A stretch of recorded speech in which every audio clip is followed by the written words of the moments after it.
Oke, hari ini kita akan bicara mengenai gelombang elektromagnetik. Ini adalah salah satu penemuan terbesar di abad 19 yang kemudian dikembangkan dengan sangat pesat di abad 20. Saya bicara mengenai radio, televisi, HP, Wi-Fi, dan masih banyak lagi. Dan kita sudah sangat bergantung dengan penemuan-penemuan tersebut. Guru kita hari ini adalah James Clerk Maxwell, seorang ilmuwan dari Skotlandia yang sangat terkenal dengan persamaan Maxwell-nya, yang disebut sebagai second great unification in physics. Jadi dia berhasil menggabungkan fenomena listrik, magnet, serta cahaya dalam satu kesatuan. Kalau yang first great unification itu hukum gravitasi Newton. Kalau yang third, yang ketiga, adalah teori relativitas Einstein. Dan Einstein secara tidak langsung pernah berkata bahwa yang paling berkontribusi dalam teori relativitas tersebut adalah Maxwell ini, ya, luar biasa sekali. Oke, pembahasan utama kita hari ini adalah menghafalkan susunan daripada spektrum gelombang elektromagnetik. Jadi sebenarnya gelombang elektromagnetik itu sangat banyak sekali tipenya, ya, sangat luas sekali, lebar sekali pita frekuensinya itu. Tapi yang mampu kita lihat itu hanyalah sedikit sekali, yaitu sinar tampak Meiji-ku Hibiyu itu. Jadi kan ada radio, TV, microwave, infrared, sinar tampak UV, X, dan gamma, itu diurutan berdasarkan frekuensi dan panjang gelombangnya. Ada banyak sekali tipenya, tapi yang bisa kita lihat cuma sedikit sekali. Oke, sebenarnya tidak sulit ya untuk menghafalkan ini semua, tapi ya karena di sini kita semua suka fisika, karena itu alangkah baiknya kalau kita pelajari lebih dalam lagi. Oke, lanjut. Oke, jadi gambarannya adalah apa sih gelombang elektromagnetik itu? Pada hakikatnya, gelombang elektromagnetik itu adalah cahaya itu sendiri, ya. Jadi barangkali ada yang pernah bertanya-tanya apa itu cahaya? Itu sebenarnya adalah gelombang elektromagnetik. Nah, kenapa dia bisa dikatakan sebagai cahaya? Karena kecepatan perambatannya. Gelombang elektromagnetik kecepatan perambatannya sama dengan cahaya yang nilainya adalah sekian-sekian atau 300.000 km per second. Jadi sebagai bahan perbandingan, jari-jari bumi itu cuma 6.400 km, ya. Jadi dalam satu detik cahaya bisa bolak-balik keliling dunia berapa kali. Luar biasa cepatnya. Jadi sebenarnya benda ini mampu mengeluarkan cahaya. Tapi bukan cahaya seperti ini yang saya maksud, ya, melainkan dia dalam bentuk sinyal. Jadi kan kita mampu berkomunikasi dengan orang lain menggunakan HP dengan jarak yang sangat jauh, ya, bahkan sampai ribuan kilometer, dan itu terjadi hampir tanpa jeda. Jadi kita ngomong apa, dia bisa langsung merespons. Nah, itu terjadi karena HP mampu mengeluarkan sinyal yang bergerak dengan kecepatan cahaya. Nah, berarti dia adalah cahaya itu sendiri.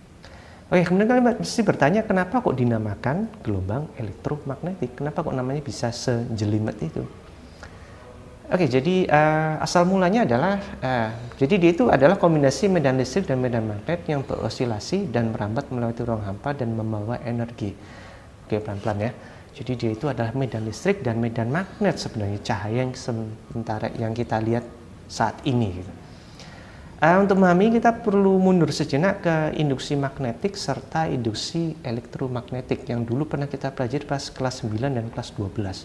Mudah-mudahan masih ingat rumusnya ini, B sama dengan μ0 per 2pi kali arus bagi jarak. Kemudian satu lagi, GGL induksi adalah min N turunan flux magnetik terhadap waktu, ya. Oke, jadi ini gimana ini? Oke, kalau yang induksi magnetik itu mudah-mudahan masih ingat, ya. Jadi itu dari seorang dosen fisika bernama Oersted pada tahun 1820. Jadi dia melakukan sebuah percobaan. Dia meletakkan sebuah kawat, kemudian di samping kawat tersebut dia menaruh sebuah kompas. Nah, ketika kawatnya dikasih arus listrik, katakanlah arusnya ke arah atas I, ternyata jarum kompasnya bereaksi katakanlah ke sebelah kanan misalnya. Ini misalnya aja. Oke, dan kemudian ketika arah arus listriknya dibalik ke arah bawah, kemudian ternyata jarum kompasnya menyimpang ke arah sebaliknya. Oke. Nah, apa yang bisa disimpulkan dari fenomena ini? Bahwa arus listrik mampu ternyata menghasilkan medan magnetik. ya kan? Dia mampu menghasilkan pengaruh medan magnetik di sekelilingnya itu. Serta satu lagi dia juga memiliki arah ya. Nah, arahnya oleh para ilmuwan digambarkan seperti ini, mengelilingi kawat sesuai kaidah tangan kanan ya. Mudah-mudahan masih ingat. Oke, arus listrik menghasilkan medan magnetik itu dari Oersted. Nah, kemudian Michael Faraday pada tahun 1831 dia melakukan apa ya? Intinya Faraday itu penemunya generator ya. Dia mampu menciptakan arus listrik. Dia melakukannya dari perubahan medan magnetik menghasilkan arus listrik dari percobaan tersebut. Jadi prosesnya dibalik ternyata. Kalau tadi arus listrik menghasilkan medan magnetik, nah sekarang dibalik, medan magnetik ternyata juga mampu menghasilkan arus listrik. Jadi ini penemuan generator ya. Beda arus listrik yang dari baterai, itu beda lagi. Ini dari generator. Maka kemudian Maxwell dari sini, dari perumusan persamaan Maxwell itu, jadi dari medan listrik itu berasal dari muatan listrik ya. Perubahan medan listrik ternyata mampu menghasilkan perubahan medan magnetik. Maka kemudian perubahan medan magnetik juga mampu menghasilkan perubahan medan listrik. Maka siklusnya berulang kembali dan akan kurang lebih seperti itu dan akan menghasilkan cahaya. Dan kecepatan perambatannya itu adalah cahaya. Jadi kalau digambarkan itu seperti ini. Jadi ini bidang X, Y, Z. Kalau listrik itu misalnya ke sini, maka medan magnetik adalah di bagian sebelah sininya, tegak lurus terhadap medan listrik tersebut ya. Jadi ini medan listrik, terus bawahnya adalah medan magnetik. Itu dia tegak lurus. Sedangkan arah perambatannya adalah dia ke arah sebelah sini. Dia tegak lurus ya. Jadi kalau medan listrik ke arah sini, medan magnetik di sebelah sini, kemudian arah perambatannya ke sebelah sana. Ini menggunakan kaidah tangan kanan gaya Lorentz ya. Oke. Dan gelombang cahaya adalah gelombang transversal karena dia tegak lurus dengan arah perambatannya. Oke, lanjut. Maka kemudian Maxwell menurunkan dari persamaan tersebut kecepatan propagasi, kecepatan perambatan gelombang elektromagnetik yang dirumuskan sebagai V sama dengan 1/akar μ0 kalikan E0. μ0 tadi adalah yang permeabilitas vakum, konstanta magnetik sekarang penyebutannya. Kemudian E0 adalah permitivitas relatif atau sekarang dinamakan konstanta elektrik. Itu berasal dari hukum Coulomb ya. Yang E0 itu yaitu kakiku remuk-remuk, di mana K-nya adalah 9 kali 10 pangkat 9.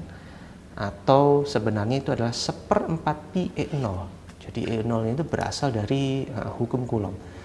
Maka Maxwell memasukkan kedua konstanta ini, konstanta magnetik dan elektrik, ternyata didapatkan nilai V sama dengan 300.000 km per detik ya. Jadi kecepatan perambatan gelombang elektromagnetik sama dengan cahaya itu sendiri. Maka ya Maxwell menyebutkan gelombang elektromagnetik adalah cahaya itu sendiri. Special credit juga layak diberikan kepada Michael Faraday. Kenapa? Karena sebenarnya dari dia yang pertama kali memiliki ide bahwa cahaya adalah gelombang elektromagnetik. Hanya saja dia tidak memiliki rumus yang mampu membuktikan itu semua. Rumusnya ya dari persamaan Maxwell itu ya pada tahun 1861. Nah, pembuktian benar konkret itu berasal dari Heinrich Hertz pada tahun 1887 ketika dia menemukan radio. Dan dari situ dia mampu membuktikan bahwa gelombang radio itu dapat mengalami pemantulan, pembiasan, serta polarisasi. Serta dia juga dapat menghitung panjang gelombang serta cepat rambat gelombang radio yang nilainya ternyata sama dengan cahaya itu sendiri. Maka artinya sudah dapat dibuktikan bahwa gelombang elektromagnetik adalah cahaya. Oke, kita break sejenak. Saya ingin kalian mengambil remote TV atau remote AC di rumah kalian. Nah, terus kalian perhatikan ujungnya. Nah, di situ kan ada semacam kaca ya. Kaca itu sebenarnya menghasilkan sinar infrared. Kalau kalian pencet tombolnya, itu nggak keluar sinar apapun ya. Atau lebih tepatnya nggak kelihatan sinar apapun. Nah, kita butuh semacam sensor khusus untuk melihatnya. Nah, sensor tersebut nggak usah khawatir. Kalian semua punya, yaitu kamera HP. Oke, silakan buka kamera HP di... Terus kalian arahkan ke ujung daripada remote tersebut. Terus kalian pencet. Mestinya keluar lampunya. Oke, silakan coba sendiri di rumah, silakan pause video ini dan silakan buktikan sendiri. Oke, silakan. Oke, semuanya kita akan bahas mengenai panjang gelombang, frekuensi serta cepat rambat gelombang. Ini saya khawatir banyak yang belum bisa ya, tapi kalau sudah bisa silakan di skip aja. Jadi panjang gelombang cahaya itu adalah seperti ini ya. Ini satu panjang gelombang lambda. Bisa juga dia seperti ini, ataupun seperti itu, ataupun seperti ini. Ini semua adalah satu panjang gelombang. Dan panjang gelombang serta frekuensi itu berbanding terbalik. Jadi kalau panjang gelombang semakin tinggi, frekuensinya semakin rendah ya. Jadi mudah-mudahan ini semua sudah bisa. Jadi kalau panjang gelombangnya satu seperti ini, nah terus andai kata berikutnya panjang gelombangnya saya dempetkan kayak gini, artinya panjang gelombangnya kan semakin kecil, semakin pendek. Akibatnya frekuensinya akan semakin tinggi di sini. Kenapa? Karena panjang gelombangnya ada dua di sini. Ini kan ini satu, ini dua.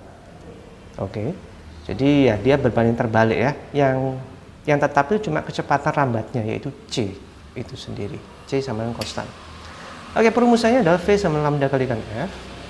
Kemudian V-nya adalah 3 kali 10 pangkat 8 meter per second. V-nya seringkali saya ganti jadi C ya, C sama lambda kalikan F ya. Lambda dan frekuensi bisa berubah, tapi yang konstan cuma C itu sendiri. Kita coba langsung di contoh soal aja. Misalnya saya punya suatu panjang gelombang sinar nilainya 3 meter. Ini panjang gelombang sinar radio ya, panjang gelombangnya sangat lebar 3 meteran. Kemudian tentukan frekuensi daripada sinar radio tersebut. Maka rumusnya C sama lambda kalikan F, C sama 3 kali 10 pangkat 8, lambdanya 3 meter, maka frekuensinya tentu saja adalah 10 pangkat 8 Hz. Ini sama dengan 100 MHz. Mega itu 1 juta, 100 juta Hz ya. Ini adalah frekuensi radio FM ya. Kalau kalian perhatikan stasiun radio FM rata-rata rentang frekuensinya berada di nilai 100 MHz ya. Oke, selanjutnya bagaimana jika misalnya panjang gelombangnya saya rampingkan menjadi 1 meter. Apa yang akan terjadi? Berapakah frekuensinya? Maka C sama lambda kalikan F, C sama 3 kali 10 pangkat 8, lambdanya 1 meter, frekuensinya saja akan menjadi 3 kali 10 pangkat 8 Hz. Dia jadi semakin tinggi kan ya. Nah, ini kalau menggunakan rumus ya. Jadi sekali lagi kalau panjang gelombang itu semakin rendah, maka frekuensinya akan menjadi semakin tinggi.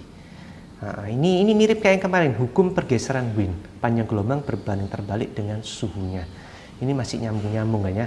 Kenapa? Karena radiasi benda hitam yang dipancarkan itu saja adalah cahaya, yaitu gelombang elektromagnetik. Ini masih saling berkaitan. Oke, selanjutnya mengenai gelombang mekanik, gelombang elektromagnetik serta fenomena ether. Jadi sebenarnya ya, zaman dulu itu para ilmuwan masih beranggapan bahwa semua gelombang termasuk cahaya itu memerlukan medium dalam perambatannya. Jadi kalau misalnya saya punya sederet kartu seperti ini, untuk mencapai kartu yang paling ujung, saya butuh beberapa kartu di tengahnya. Oke, nah kalau nggak ada kartu di tengahnya ya mustahil saya bisa menjangkau ke kartu yang paling ujung ini. Oke, berarti saya butuh medium dalam perambatannya. Nah, cahaya pun juga dianggap seperti itu oleh para ilmuwan saat itu.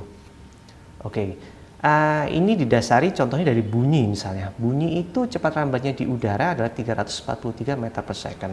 Sedangkan di air 1400, di besi 5000, di intan 12.000 meter per second. Semakin cepat ya. Berarti kan ketika mediumnya semakin padat, semakin keras, kecepatan perambatannya semakin tinggi. Oke. Tetapi ternyata di vakum hampa udara cepat rambat bunyi menjadi 0 meter per second. Oke. Tetapi untuk cahaya kecepatannya malah menjadi 300 juta meter per second. Oke, ini ada yang aneh di sini. Ada yang aneh.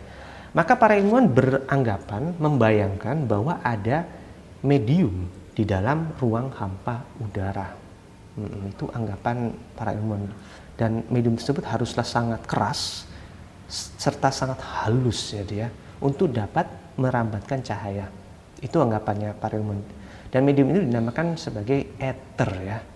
ether. Meskipun nyatanya ether itu tidak pernah ada.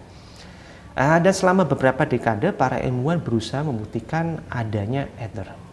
Oke, maka percobaan paling terkenal itu adalah dari percobaan Michelson-Morley pada tahun 1887 untuk membuktikan adanya ether. Jadi kurang lebih kira-kira percobaan seperti ini. Ini saya punya papan yang ada di atas serta papan di bawah. Nah, papan atas mengeluarkan sebuah sinar dari tengah-tengah sini ya, kemudian berhenti tepat mengenai tengah-tengah papan yang di bawah. Oke. Pada percobaan pertama, kedua papannya tidak bergerak, kecepatannya sama dengan 0. Oke, ini percobaan pertama. Nah, kemudian pada percobaan kedua, papan ini akan saya gerakkan. Papan ini saya akan gerakkan dari kiri ke kanan dengan kecepatan yang konstan. Oke, seperti ini.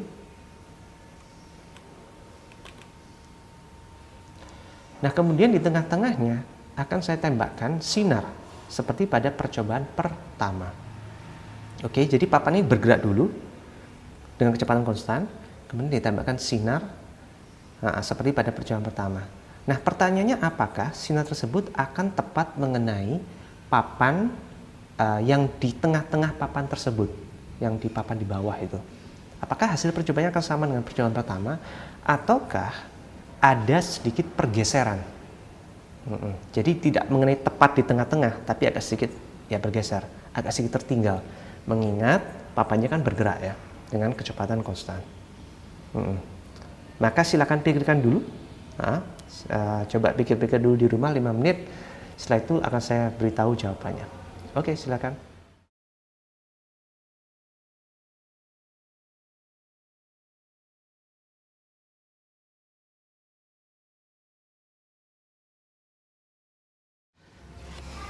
Oke, maka jawabannya adalah ternyata sinarnya akan berhenti tepat persis di tengah-tengah papan yang di bawah ya. Jadi tidak ada pergeseran sedikit pun. Jadi alat ini sudah sangat sensitif. Jadi sudah dicoba oleh berbagai ilmuwan selama beberapa dekade ya. Kenyataannya mereka tidak pernah menemukan adanya pergeseran daripada cahaya. Jadi seakan-akan ya ini fenomena ya. Seakan-akan cahaya itu adalah partikel kalau saya lihat di sini. Dia memiliki inersia, dia bisa ngikut papan tersebut. Oke, itu cahaya ya. Nah, bagaimana kalau yang kita gunakan adalah bunyi. Kalau bunyi maka dia akan bentuk gelombangnya seperti ini. Nah, perhatikan gelombang bunyinya tidak mengikuti daripada papan tersebut ya. Kenapa? Karena dia udara, dia menggunakan udara. Udara kan tidak bisa ikut bergerak ya. Dia kecepatannya ya sama dengan 0. Dia akan seperti ini kalau dia adalah bunyi. Maka apa yang bisa disebutkan dari sini bahwa cahaya tidak membutuhkan medium dalam perambatannya. Dia bukanlah gelombang mekanik. Dia yaitu gelombang elektromagnetik. Dia berada pada dimensinya sendiri. Oke, maka sudah terbukti bahwa ether itu tidak pernah ada.